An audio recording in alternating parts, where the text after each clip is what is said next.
14h30 que 8 octobre 2025. Sous les dorures du salon présidentiel de l'Élysée, la plume Mont-Blanc glisse sur le papier. D'un seul geste, Emmanuel Macron vient de parapher ce qui restera 14h30 que 8 octobre 2025. Sous les dorures du salon présidentiel de l'Élysée, la plume Mont-Blanc glisse sur le papier. D'un seul geste, Emmanuel Macron vient de parapher ce qui restera comme le décret de nomination le plus périlleux de tout son quinquennat. Pour la seconde fois dans l'histoire de sa carrière, Sébastien Lecornu accède à Matignon. Et pourtant, voilà toute la tragédie, le chef de l'État n'a pas la moindre idée de ce qu'il vient réellement de signer, la condamnation à mort pure et simple de son propre pouvoir présidentiel. En face de lui, droit comme un i devant le bureau présidentiel chargé d'histoire, Lecornu attend. 40 ans depuis 3 semaines à peine. Le visage fermé, les mains nouées dans le dos. 18 mois plus tôt, c'est de ce même Matignon qu'il était parti avec fracas dans le tonnerre assourdissant de révélations explosives sur la corruption au sommet de l'état des révélations qui avait fait trembler la République tout entière. Aujourd'hui, le voilà qui y revient en triomphe, sauf qu'il n'a strictement plus rien à voir avec l'homme d'hier. Les épreuves politiques qu'il a encaissées, les humiliations qu'il a dû avaler, tout cela l'a métamorphosé de fond en comble durci, jusqu'à l'os et surtout entièrement affranchi de cette loyauté aveugle qu'il avait jadis vouée à Emmanuel Macron. Sébastien, le président relève lentement les yeux du décret qu'il vient de signer. J'espère sincèrement que nous allons pouvoir repartir sur des bases totalement nouvelles, totalement saines. Le passé, c'est le passé. Il faut tourner la page. Lecornu sourit, mais ce sourire-là n'a absolument rien à voir avec celui d'autrefois, plus glacial, plus calculateur, infiniment plus dangereux. Évidemment, Monsieur le Président, le passé, c'est effectivement le passé. Ce qu'il ne perçoit pas, Macron, c'est toute l'ironie fine mais venimeuse qui se cache sous le calme apparent de la voix de son nouveau chef de gouvernement. Et pour cause, il est bien trop absorbé, bien trop rongé par cette crise politique majeure qui secoue la France depuis des mois qui n'en finissent plus. Des manifestations tous les jours dans chaque grande métropole, une popularité qui s'écroule vertigineusement dans tous les instituts de sondage, une opposition parlementaire qui d'une seule voix exige sa démission immédiate. Il lui faut Lecornu, désespérément, viscéralement. C'est le seul homme de la scène politique française capable dans le même souffle de rassurer la droite historique et le centre modéré. Mais ce que Macron ignore absolument, c'est comment son nouveau Premier ministre a occupé ces 18 derniers mois d'exil politique, forcé à peaufiner méthodiquement, obsessionnellement sa vengeance personnelle. Chaque faille structurelle de la machine Macron disséquée, chaque point de vulnérabilité institutionnelle repéré au millimètre, chaque alliance secrète dans les coulisses politiques, médiatiques et financières, tissée avec une patience d'horloger. Et voilà que maintenant, par un tour du destin d'une ironie cruelle, Macron lui-même vient spontanément de son plein gré de lui tendre les clés en or du royaume républicain. Monsieur le Président, d'un pas mesuré, Lecornu se dirige vers la porte capitonnée du bureau.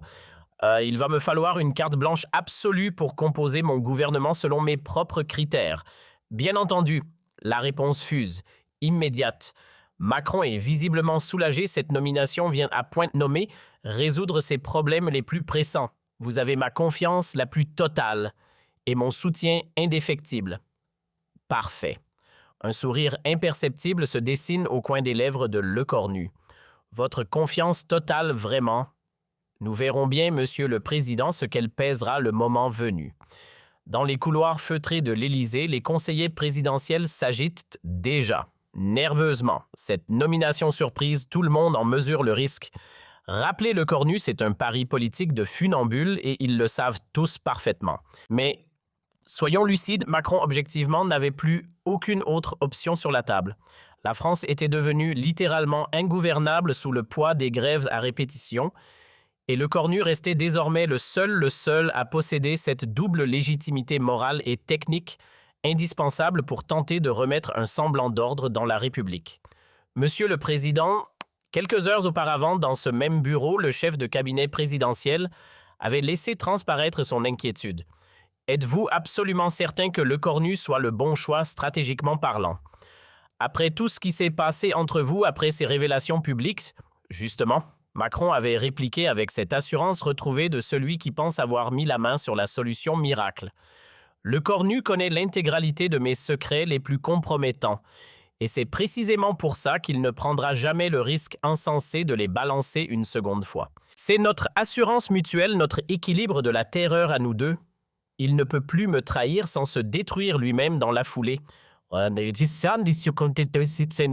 chef de cabinet n'avait pas osé pousser plus loin. Mais au fond de lui, un pressentiment mauvais viscéral ne le lâchait plus.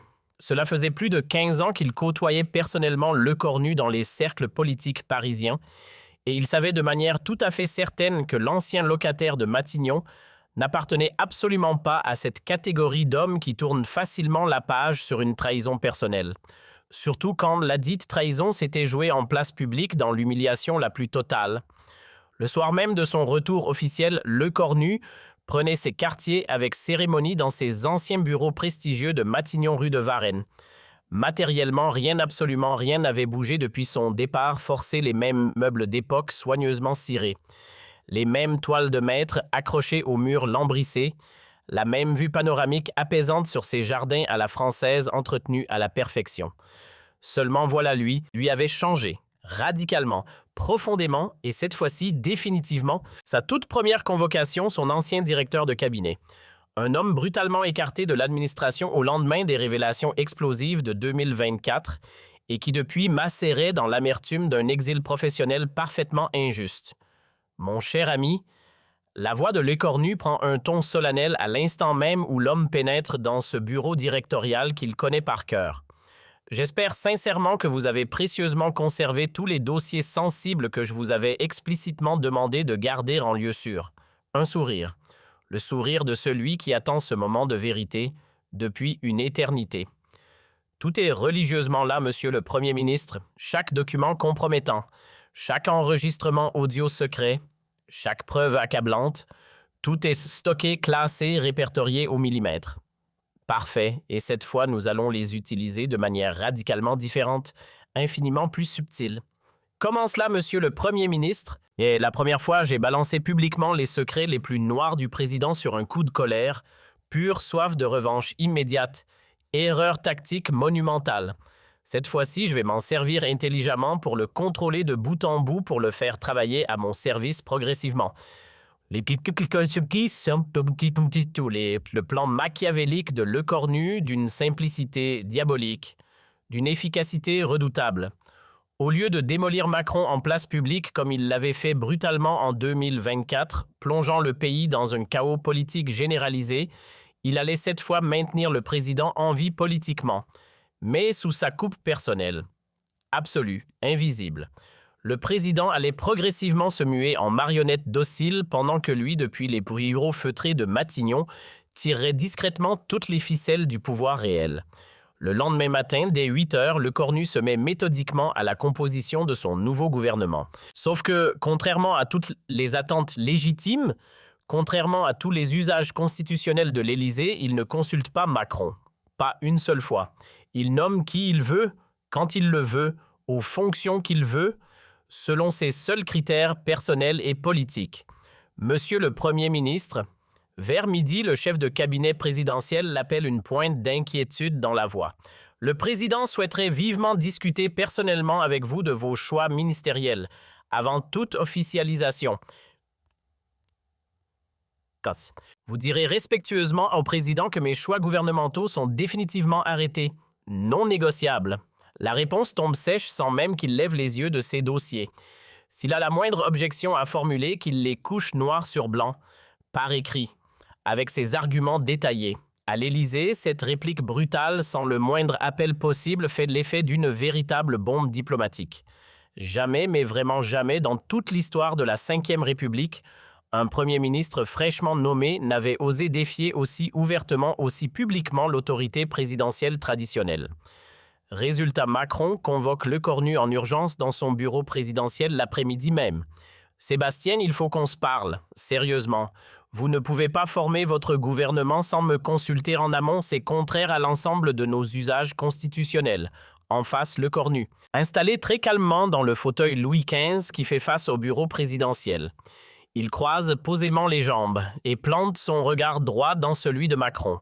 « Monsieur le Président, hier vous m'avez dit explicitement que j'avais carte blanche totale sur mes nominations. Il n'y a aucun mais qui tienne Monsieur le Président. Aucun. De deux choses, l'une, soit vous me faites réellement confiance et dans ce cas, vous respectez votre parole, soit vous ne me faites pas confiance. Et dans ce cas précis, je démissionne séance tenante.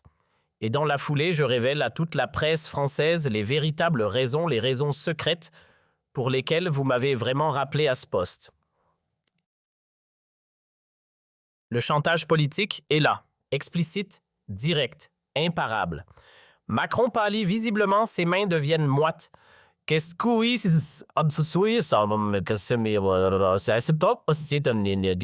vous voulez dire exactement? Ce que je veux dire, Monsieur le Président, et je vais le dire très clairement, vous ne m'avez absolument pas nommé pour mes compétences gouvernementales reconnues. Vous m'avez nommé pour une seule et unique raison, parce que vous vous imaginez dans votre naïveté que je ne peux pas vous trahir une deuxième fois, étant donné que je connais déjà tous vos secrets les plus compromettants. Sauf que votre calcul politique est lourdement, profondément erroné. Le fait que je connaisse vos secrets ne m'empêche absolument pas de vous trahir à nouveau. Au contraire, cela me donne le pouvoir absolu de le faire, exactement quand je le déciderai, exactement de la manière qu'il me plaira de choisir. Le silence qui s'abat dans la pièce après cette déclaration est oppressant. Assourdissant même. On n'entend plus que le tic-tac régulier de la pendule Empire posée sur la cheminée du bureau, et dans ce silence, Macron réalise, brutalement, avec une terreur qui monte, il vient de commettre l'erreur stratégique la plus monumentale de toute sa vie politique. En rappelant Le Cornu pour tenter de le maîtriser, il n'a pas du tout récupéré un allié loyal ni même reconnaissant. Non. Ce qu'il vient de faire, c'est d'armer méthodiquement son pire ennemi personnel. Et pire encore, de lui remettre entre les mains tous les moyens institutionnels pour l'anéantir. Qu'est-ce que vous voulez exactement de moi? Macron finit par lâcher la question. La voix blanche, les lèvres qui tremblent. Ce que je veux, c'est très simple gouverner la France. Vraiment, pour de vrai, pas en faire semblant. Vous, officiellement, vous restez président de la République. Vous continuerez scrupuleusement vos voyages officiels, vos discours télévisés, vos cérémonies commémoratives. Mais toutes les décisions politiques qui comptent vraiment tous les arbitrages gouvernementaux d'importance, c'est moi et moi seul qui les prendrai désormais. Mais c'est un véritable coup d'État constitutionnel que vous me proposez là. Non. Ce que je vous propose intelligemment, c'est un partage équitable du pouvoir républicain. Vous vous conservez généreusement tous les titres honorifiques et toute la reconnaissance médiatique internationale. Moi, plus modestement, je prends juste la réalité concrète du pouvoir exécutif. Macron complètement pris au piège, coincé entre le marteau et l'enclume. S'il refuse catégoriquement cette proposition, Le Cornu démissionne dans la seconde balance publiquement l'intégralité de ses secrets et un nouveau scandale national éclate. S'il accepte cette proposition inouïe, il devient de facto un président fantoche, une simple façade démocratique. Rien de plus. Et si je refuse votre proposition? Très calmement, Le Cornu sort de sa poche son téléphone portable crypté. Il fait défiler l'écran jusqu'à un dossier audio bien précis et le montre à Macron. Voici l'enregistrement intégral de votre conversation téléphonique confidentielle avec le président chinois du 15 septembre dernier, celle précisément où vous lui promettez de manière explicite des informations privilégiées sur les positions de négociation françaises au prochain sommet. Souhaitez-vous que je la diffuse dès ce soir sur toutes les chaînes d'information? Macron s'effondre, littéralement, dans son fauteuil présidentiel, le visage décomposé. Mais comment avez-vous fait pour obtenir cet enregistrement? C'était une ligne sécurisée, bon sang. Et fait source, Monsieur le Président, des sources extrêmement fiables. 18 mois d'exil politique forcé, voyez-vous cela, laisse énormément de temps libre, du temps pour tisser méthodiquement des réseaux d'information dans tous les milieux qui comptent. Aujourd'hui, j'ai des alliés partout, dans les services secrets, dans l'administration, dans les médias, dans les entreprises. Vous m'avez sous-estimé, Monsieur le Président, lourdement. Qu'est-ce que vous exigez concrètement? Je veux que vous signiez dès aujourd'hui un décret présidentiel secret. Un décret qui m'octroie des pouvoirs gouvernementaux considérablement élargis sur l'ensemble de la politique intérieure française et sur la politique économique nationale. Vous pourrez conserver formellement sur le papier la défense nationale et les affaires étrangères, mais même dans ces domaines-là, vous devrez systématiquement me consulter avant la moindre décision d'importance. Et si je refuse absolument, Alors demain matin, à la toute première heure, la France entière découvrira médusée que son président de la République vend régulièrement des secrets d'État stratégiques à des puissances étrangères. Et cette fois-là, ce ne sera plus simplement une crise politique passagère. Non, ce sera un procès retentissant pour haute trahison, avec au bout du chemin une probable condamnation à la réclusion criminelle à perpétuité. Macron, objectivement, n'a plus aucune option viable sur la table. Le soir même, dans le secret le plus absolu, il signe. Il signe ce décret présidentiel confidentiel qui officieusement transforme l'écornu en véritable dirigeant de facto de la République française. Seulement voilà, ce décret secret, en réalité, n'est que le tout début du plan machiavélique du Premier ministre. Une fois le pouvoir réel solidement calé entre ses mains expertes, l'écornu se met immédiatement à transformer l'État français, de fond en comble, de manière systématique, méthodique, selon sa vision politique personnelle et elle seule. Première mesure radicale, il limoge immédiatement sans préavis tous les conseillers personnels de Macron et les remplace un par ses propres hommes de confiance triés sur le volet.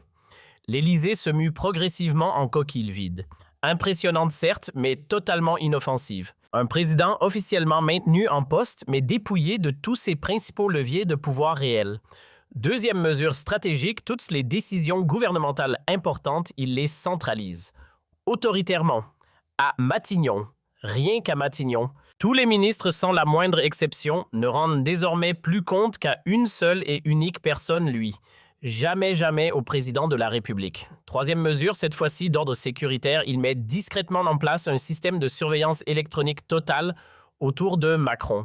Chaque conversation téléphonique, chaque rendez-vous privé, chaque déplacement présidentiel, tout est désormais méthodiquement contrôlé, enregistré, archivé par les services secrets qui lui sont loyaux à lui et à lui seul. Comment se porte notre cher président ce matin? C'est la petite phrase tranquille que l'écornu glisse à ses conseillers les plus proches lors des réunions matinales quotidiennes à Matignon.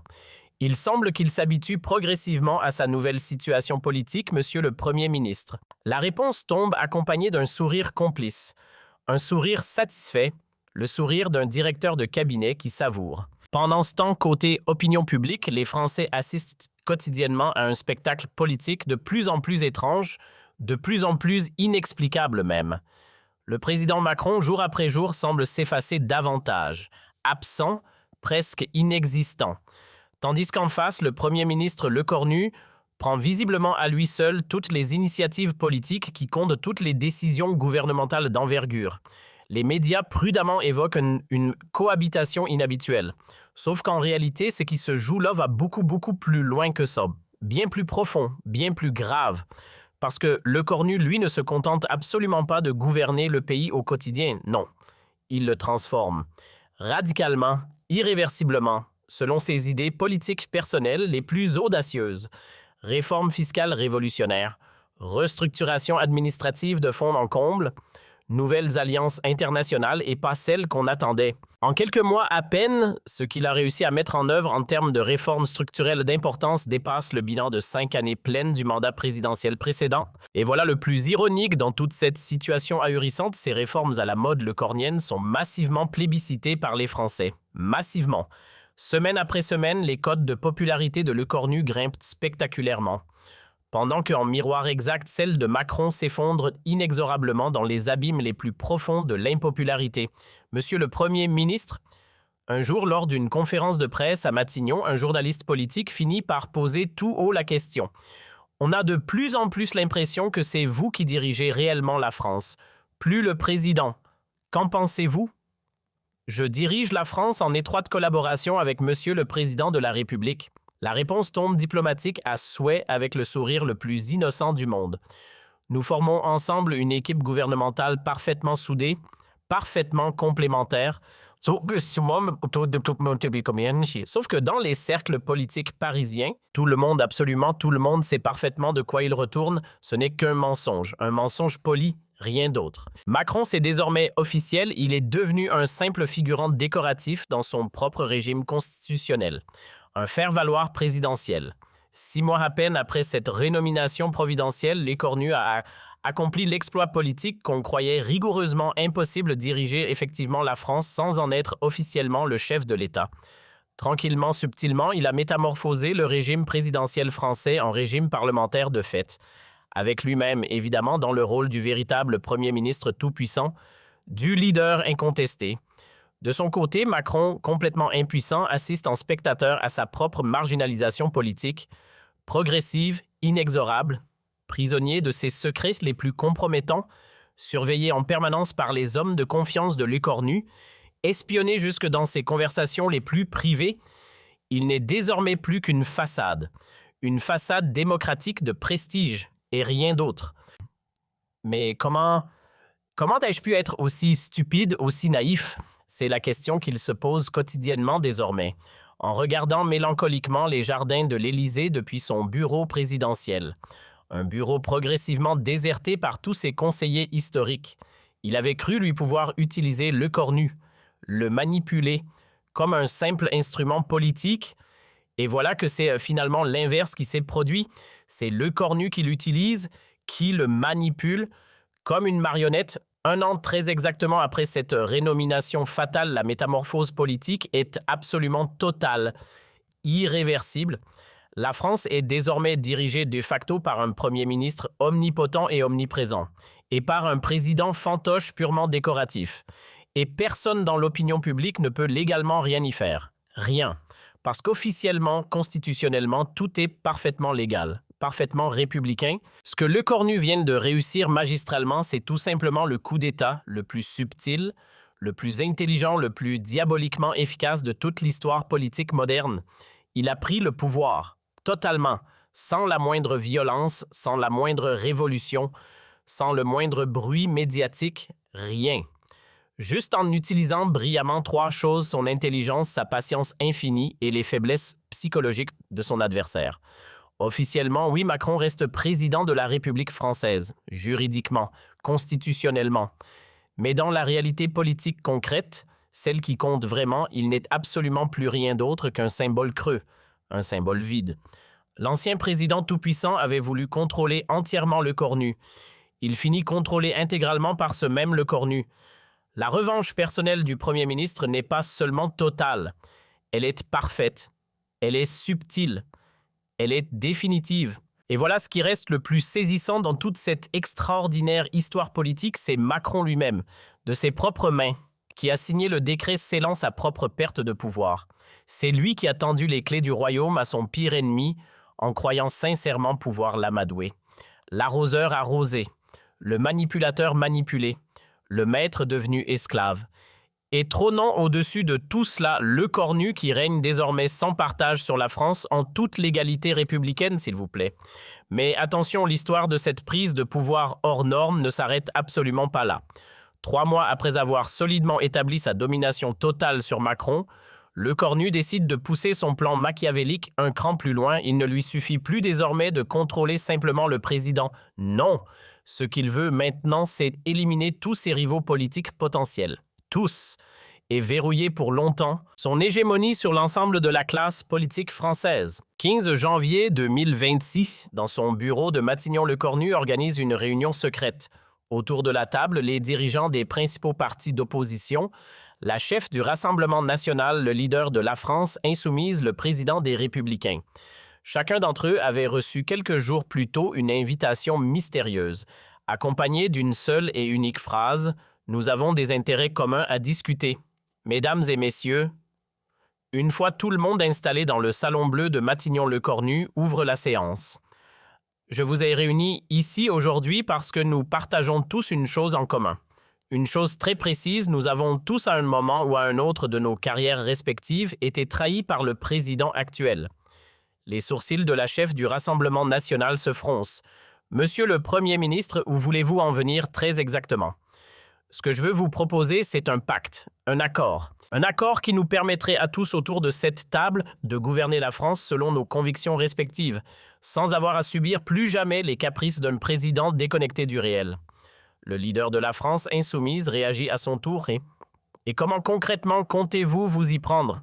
Le président, pour autant que je sache, est toujours à son poste. L'écornu laisse alors s'afficher son sourire le plus énigmatique. Officiellement, oui. Officieusement, les choses ont beaucoup changé. Il ouvre alors son tiroir, en sort plusieurs dossiers, épais, qu'il pose posément sur la table. Voici les preuves de sa corruption, voici les enregistrements de ses conversations avec des dirigeants étrangers, voici la documentation complète exhaustive de ses trahisons. Les 3 dirigeants de l'opposition regardent les documents, les yeux écarquillés, et ils comprennent soudain brutalement l'ampleur réelle du pouvoir que l'écornu a déjà accumulé entre ses mains. Qu'attendez-vous de nous exactement? Le président des Républicains finit par poser la question visiblement impressionné. 2 choses très simplement, votre silence et votre coopération. En échange, je vous garantis une répartition parfaitement équitable du pouvoir. À vous la politique d'immigration et de sécurité. À vous la politique sociale et économique. Et à vous la politique européenne et internationale. Et vous dans tout ça? Intervient la chef du Rassemblement national. Qu'est-ce que vous gardez pour vous? Moi, je coordonne l'ensemble et je m'occupe personnellement du président. Cette réunion secrète, elle marque le début d'une ère politique entièrement nouvelle en France.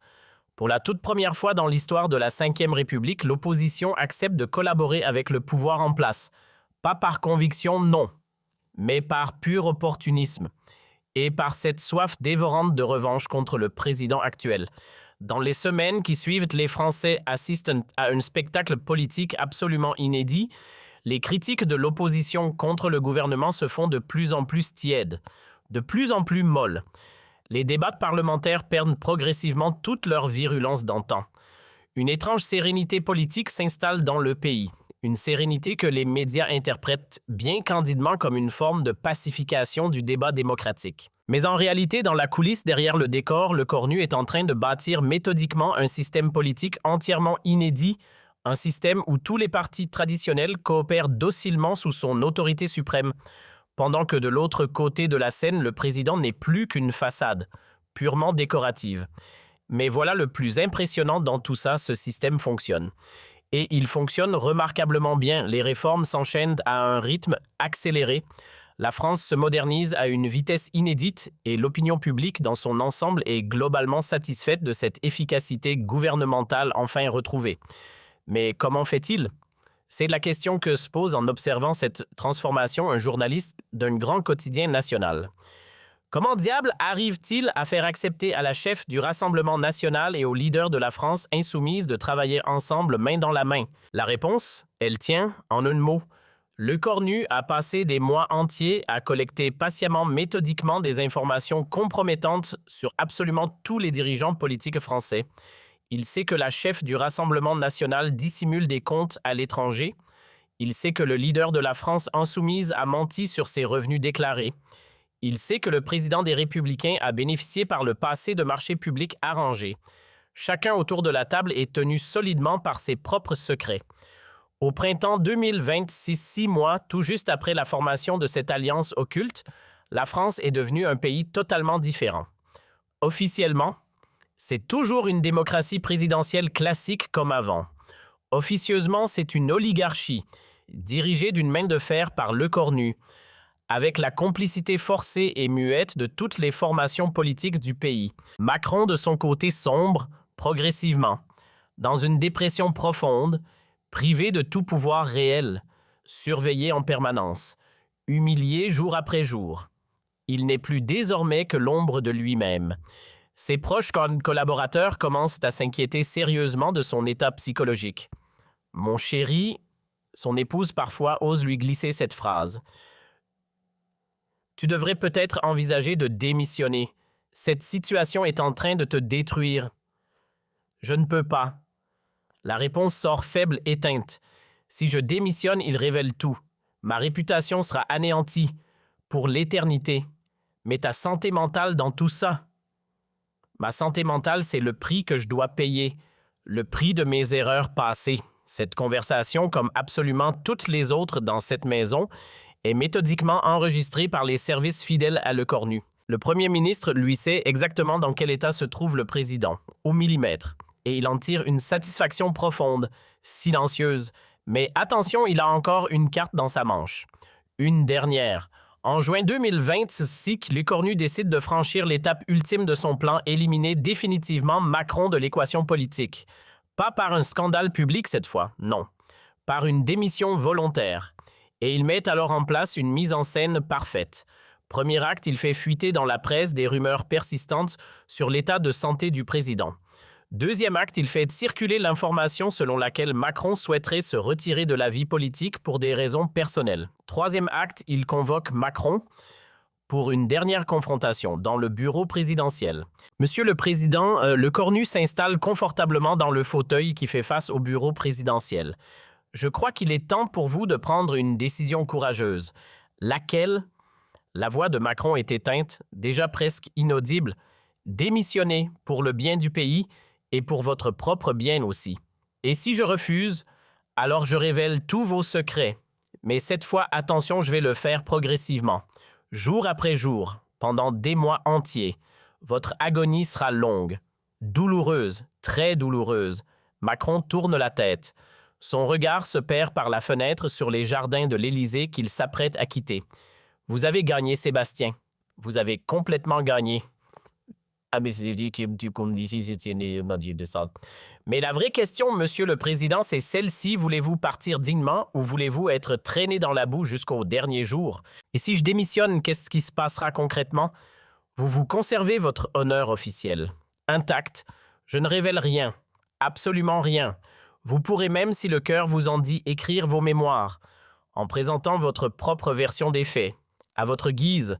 Et vous, dans tout ça, qu'allez-vous devenir?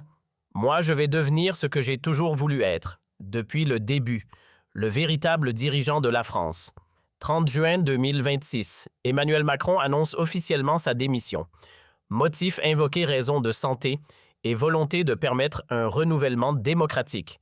Dans son discours d'adieu, il remercie chaleureusement son fidèle Premier ministre et recommande aux Français de lui faire pleinement confiance pour la suite. Conformément à la Constitution, c'est Le Cornu qui assure l'intérim présidentiel en sa qualité de Premier ministre. Seulement, voilà, au lieu d'organiser rapidement de nouvelles élections présidentielles comme le prévoit l'usage, il propose autre chose. Une révision constitutionnelle, destinée officiellement à adapter les institutions aux défis à venir. Cette révision soumise au référendum est approuvée massivement par les Français grâce au soutien discret silencieux de toutes les formations politiques qu'ils contrôlent désormais. Résultat, la France bascule.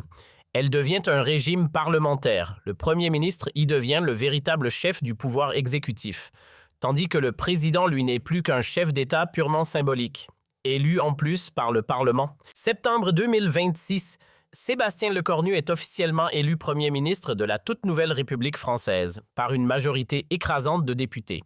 Pour la première fois de toute sa vie politique, il détient légalement à visage découvert le pouvoir qu'il exerçait déjà dans les faits depuis des mois. Lors de son discours d'investiture, il déclare solennellement devant l'Assemblée « La France entre dans une nouvelle ère, une ère de stabilité, d'efficacité, de réconciliation nationale. » Dans l'assistance, la chef du Rassemblement national, le leader de la France insoumise, et le président des Républicains applaudissent, chaleureusement, très chaleureusement même. Tous les trois sont devenus entre-temps des ministres influents du gouvernement Lecornu. Et mystère des mystères, leurs différences idéologiques jadis si marquées semblent s'être toutes estompées comme par magie face à l'efficacité éclatante du nouveau système. L'ancien président lui regarde cette cérémonie à la télévision, depuis sa résidence privée en Normandie, une maison qu'il a pu acheter avec l'argent de ses conférences données à l'étranger, les seules activités qui lui restent désormais dans cette nouvelle vie d'après-pouvoir. Tu crois qu'il va réussir? Son épouse assise à côté de lui finit par poser la question. Il a déjà réussi? La réponse tombe amère, terriblement amère. Il a accompli ce qu'aucun homme politique n'avait jamais réussi avant lui unifier toute la classe politique française sous une seule et même autorité, la sienne. C'est un génie du mal certes, mais un génie malgré tout. Et effectivement, deux années, tout juste après avoir été rappelé par Macron Lecornu, a accompli l'impensable. Il dirige la France, avec l'assentiment de tous les partis politiques du pays, avec l'approbation de l'opinion publique, et avec la légitimité pleine et entière des institutions qu'il a lui-même de ses propres mains réformées. Sa revanche personnelle contre le président d'hier, il l'a littéralement transmué en révolution politique intégrale. Il a changé le régime, il a unifié l'opposition, Il a verrouillé son hégémonie pour des décennies. L'homme qui en 2024 avait été trahi et humilié en place publique est devenu en 2026 le maître absolument incontesté de la France. Et tout cela avait commencé par une simple signature.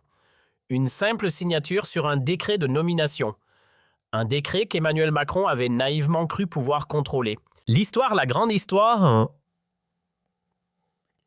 Histoire avec un petit H majuscule retiendra donc deux choses de cet épisode.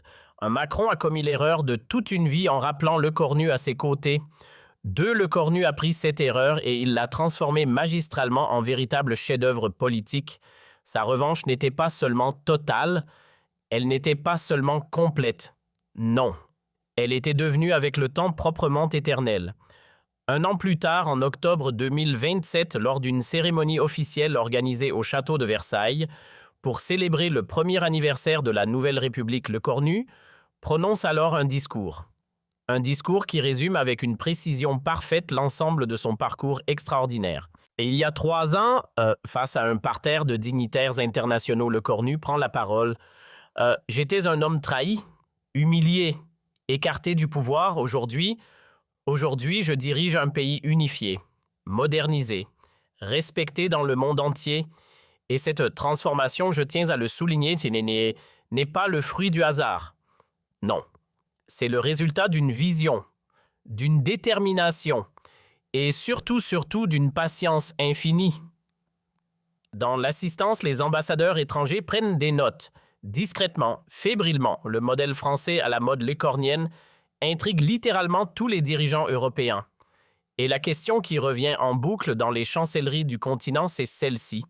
Comment un seul homme a-t-il pu créer un consensus politique aussi large à l'échelle d'un pays, tout en maintenant dans le même temps une efficacité gouvernementale aussi remarquable? Mais voilà ce qui reste le plus symbolique dans toute cette cérémonie, l'ancien président lui aussi est présent. Là, dans l'assistance. Invité d'honneur malgré tout ce qui s'est passé, il applaudit poliment le discours de son ancien protégé. Ce protégé devenu avec le temps son propre maître. L'humiliation est totale, absolue, mais publiquement elle reste parfaitement invisible. À la sortie de la cérémonie dans les jardins du château, Macron croise Lecornu. « Félicitations Sébastien. Le sourire est forcé. Vous avez réalisé ce dont je n'ai jamais été capable, moi. Merci, monsieur l'ancien président. » Lecornu répond avec une courtoisie d'une perfection absolue. « Mais n'oubliez jamais une chose, sans vos erreurs, moi je n'aurais jamais appris à gouverner pour de vrai. » Cette phrase-là, prononcée avec une ironie subtile mais d'une cruauté glaciale, marque le point final de toute cette extraordinaire histoire de revanche politique. En une seule phrase, Lecornu vient de remercier Macron, de l'avoir trahi, parce que c'est précisément cette trahison et rien d'autre qui a fait de lui l'homme le plus puissant du pays. L'élève a définitivement